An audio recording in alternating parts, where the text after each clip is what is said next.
Okay, so today we're going deep on the blue zones. Right. You know those areas around the world where people are living extra long and healthy lives? Yeah. Yeah. And we've been digging into some really cool insights from Wellness Musings. Mm-hmm. Basically, we want to see if we can pull out some actionable things that our listeners can actually do, to try and capture some of that longevity magic. Absolutely. So we know you all are busy and want the good stuff quickly. So let's jump right in. Okay. The thing that really stood out to me in this source was the focus on practical stuff. Right. Like, it's not just about observing these people, but figuring out what they're doing that we can actually try ourselves. Sure. And the first thing that they talk about is movement, Okay. but not in the way we normally think about it, like hitting the gym. It's more about what they call move naturally. Oh, interesting. So it's about weaving activity into your everyday life. I like that. So like gardening, walking around your neighborhood, even just being more active while you're cooking. Okay. They had some really good examples in the source.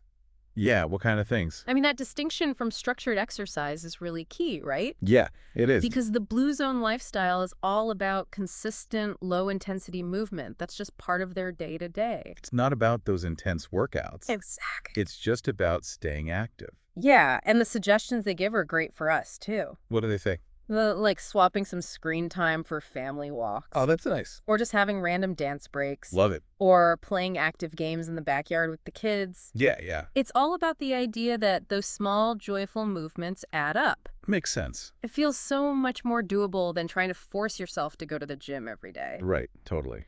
And you know what's interesting? What's that?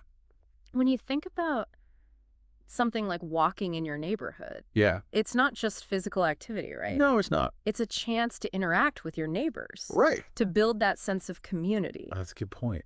Which actually brings us to our next topic. Oh, per se. Connection. Okay. The source talks about how important connection is in these blue zones. Mm-hmm. Like, they highlight this Okinawan concept of moai, I've heard of that. which is basically these super strong, lifelong social circles. Yeah. And those close-knit communities, they're linked to less stress and people living longer. Interesting. It really shows how much our social environment affects our health. Absolutely. When you have strong social ties, you have that emotional support and sense of belonging. Yeah. And that has a huge impact on our well-being. It really does. And the source had some nice suggestions for us on this too. What were they? Well, things like making time for weekly family dinners. Oh, yeah. Or organizing a potluck with your neighbors. Mm-hmm. The main idea is to focus on connecting with people, Yes. not stressing about making everything perfect. Right. So we've talked about how blue zoners move their bodies. Right. But what about how they fuel them? That's important too. The source points out that their diets are almost entirely plant-based. Really? Like, we're talking about 95% Wow. with lots of beans, leafy greens, and whole grains. Okay. But it's not about making these huge overnight changes. Right. They give some really practical ideas that are good for families, too. Like what? Like starting with meatless Mondays, Oh, or sneaking more veggies into dishes that everyone already loves, like that. like lentil tacos or sweet potato pasta. That's clever. It's all about making small changes that you can stick with. Yeah, that makes sense. It's interesting that they focus so much on legumes. Yeah, why is that? Well, beans and lentil, they're like nutritional powerhouses. Oh, for sure. And they're linked to longevity in these blue zones. I didn't know that.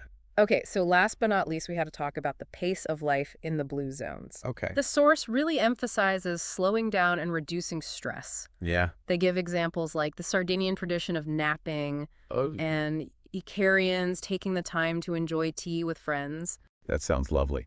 It really underscores how important it is to manage stress for long-term health. Right. Building in those moments of rest and relaxation, Yeah. it's not a luxury. It's not. It's crucial for our well-being. Absolutely. And they have some really practical tips for us on this, too. Like what? Things like having tech-free evenings, Oh, that's a good one. or taking 5 minutes to meditate as a family. I like that. Just little things that can bring more calm into our day. Yeah, I can see that. I mean, think about it.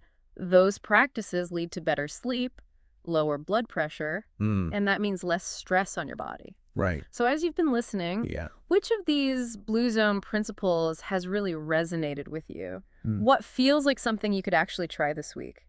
That's a good question. That's really what this whole deep dive has been about. Yeah, Taking these secrets of longevity and making them feel achievable. making them feel real, Exactly. not just some far-off thing. So think about what a long and healthy life means to you, Yeah, and consider how even one small change, right. like a walk after dinner Mm-hmm. or one plant-based meal a week, Yeah, could help you live a better and longer life. that's a great point to end on. Thanks. Thanks for joining us. Of course. We'll see you next time.